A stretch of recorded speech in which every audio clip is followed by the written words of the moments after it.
É a verdade. Agora, cada um pode ver, interpretar como lhe aprouver, entende? Agora, estão querendo, de repente, ressuscitar o Galileu e dizer, agora eu vou te enforcar porque não estava falando a verdade. Mas o Galileu falou a verdade. E ele resgatou a vida dele na época com a mentira. Quando ele negou, com a negação, com a abdicação da verdade. Quem quiser pode meditar, estudar, e a ciência vai estudar e ela vai contradizer outro cientista. Um cientista vai contradizer o outro. Agora, a verdade é inexorável. Olha,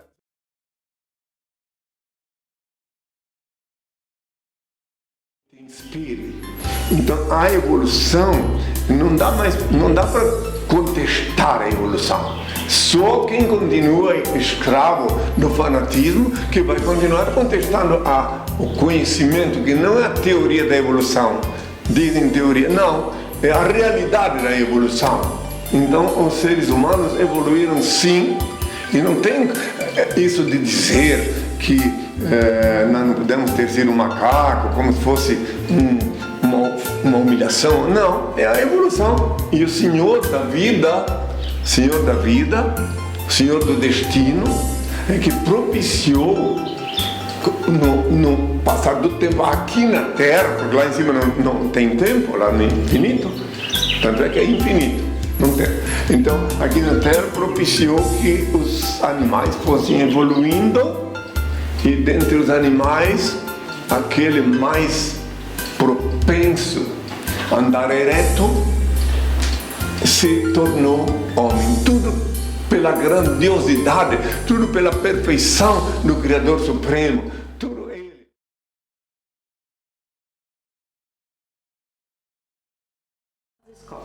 Essa ideologia de gênero que estão enfiando goela abaixo nas crianças, nas escolas, o nome dela verdadeira é ideologia satânica. Sempre que o Satã quer pegar as crianças desde pequeno, ensinar elas a transformar o corpo num grande lixão. Porque em verdade eu vos digo, depois dos 21 anos, que consciente, fisicamente o indivíduo é completo, aí, o que ele fizer, ele é o responsável. Há 2000 anos eu disse, conhecereis a verdade e a verdade vos tornará livres, eu disse. É para isso que eu estou aqui. Para falar a verdade, que gera ódio, gera inveja, gera um monte de coisa.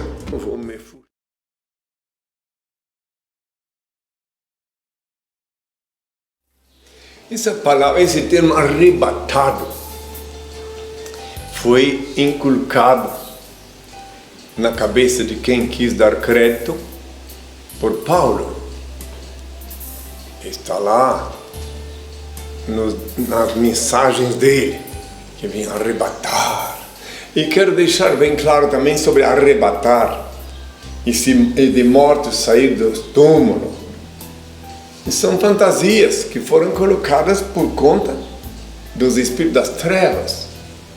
Que primeiro que arrebatado, que ele falou respondendo a pergunta dele, que não tem arrebatado, ninguém vai ser arrebatado. É ridículo alguém imaginar que eu viria aqui pegar pelo cabelo e puxar lá para cima os eleitos, né? Arrebatado, né? Que eu vim assim, é isso que eles queriam inculcar na cabeça dos incautos, dos que acreditam nessas fantasias. E justo por isso que meu pai mandou aqui, reiterando o que já disse há 2000 anos, conhecereis a verdade vos tornará livres, deveis vos libertar dessas fantasias. É assim que eles quiseram inculcar na cabeça da humanidade, que eu ia vir de lá de cima e pegava assim como se fosse entende? Isso é uma coisa tão absurda, que chega a ser, se eu não visse, durante longos anos caminhando sobre a Terra, e ainda no tempo que o meu pai permitiu para eu conhecer de perto, falar em templos, eu tive a ocasião de ver como acreditam nessas fantasias. Isso é coisa de irracionalidade. Porque para Deus tudo é possível, sim, menos violar as leis que Ele mesmo criou. Para Deus é possível, sim, tudo, mas menos o Filho dele de carne e osso para o céu, porque daí violaria as leis que Ele mesmo criou, que Ele mesmo disse, tu és pó, do pó tu foste tomado e ao pó retornarás. Ou ele quis se referir à argila, que nosso corpo é basicamente de argila e água. Então daí é uma fantasia muito grande que inculcaram na cabeça do povo. Lá no céu nunca poderia ir de carne e osso, deixar isso tão bem claro, porque a temperatura lá hoje, cientificamente comprovada, confina a zero absoluto, 273 graus Celsius negativo, e não tem ar para respirar. Então é a hora dos evangélicos sacudirem o dorso assim e fazer cair fora o que está montado neles. Os falsos profetas, os lobos travestidos de ovelha, que inculcam na cabeça deles todas essas fantasias.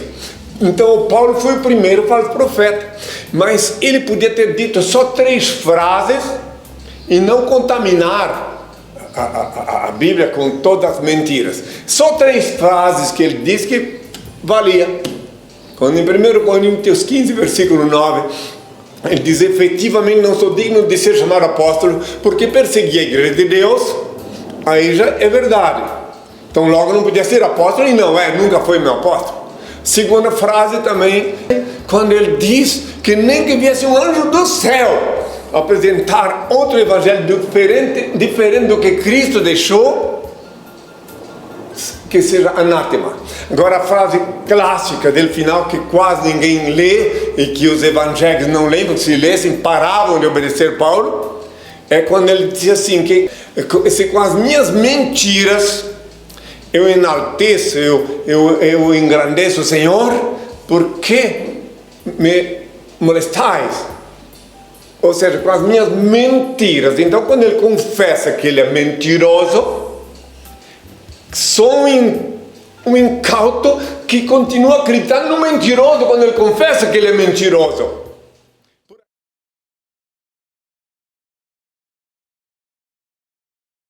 Existe mesmo. Para quem quiser compreender da forma mais racional, para quem tem mais de 7 neurônios, o inferno é dentro da cabeça de qualquer indivíduo quando ele comete um delito, um pecado, um crime, quando ele calunia, quando ele faz o mal. Daí para frente a cabeça dele esquenta e é um inferno. Quando tu estás violando a lei do Senhor, tu ficas assustado, atormentado, porque tem uma hora que tu não tem que ir no travesseiro botar tua cabeça lá. É naquela hora que a coisa começa a esquentar. Aí que tu vais tentar dormir e não consegues.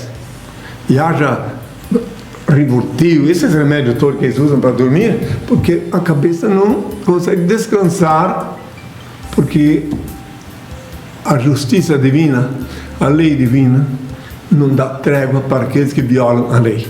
E o paraíso é quando ele faz a obra do grande bem, segue as leis divinas, procura se esforçar para coordenar com o Senhor, principalmente quando ele vai lá buscar o conforto no quarto, fechar a porta, invocando de novo, renovando o contato dele com o Senhor, a simbiose. Daí ele volta com a cabeça paradisíaca. E o purgatório, esqueci de perguntar do purgatório. O purgatório são os hospitais, as prisões, enfim, o lugar em que o indivíduo vai purgar, né? Este é o purgatório. Tem mais outros lugares.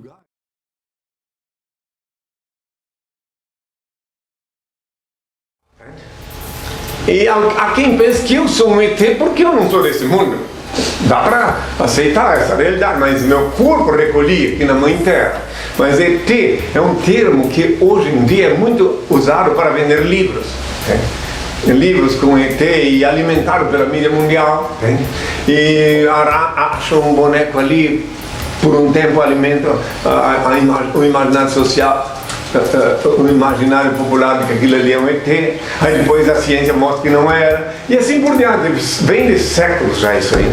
Então, na verdade, meus filhos, Deus é onipresente, por isso que existe sim vida em todos os planetas.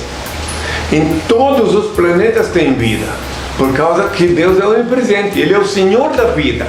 Agora, terráqueo, meus filhos, só tem aqui no planeta Terra. Entende? Então não adianta imaginar, fantasiar. Entende? Na verdade, esses objetos, chamados OVNIs, objetos não identificados, são feitos por seres humanos inteligentes e são aparelhos de espionagem, se querem saber. Por instante, cada um pensa o que quiser. Esta é a conclusão que eu tenho e que até agora ninguém pode contradizer-me. Leia o livro Despertador Explosivo, volumes 1 e 2. Conheça a história real e os transcendentais ensinamentos de Henri Cristo. Este livro desperta as consciências, explode as viseiras e os dogmáticos cadeados do raciocínio. Ele é um mudo que fala, um cego que guia, um surdo que responde, um morto que vive e ensina a viver. O livro Despertador Explosivo é a chave do Reino de Deus. Está disponível para download graciosamente em nossos sites oficiais, henricristo.org.br ou henricristo.net. Acesse! Henri Cristo, todo olho verá.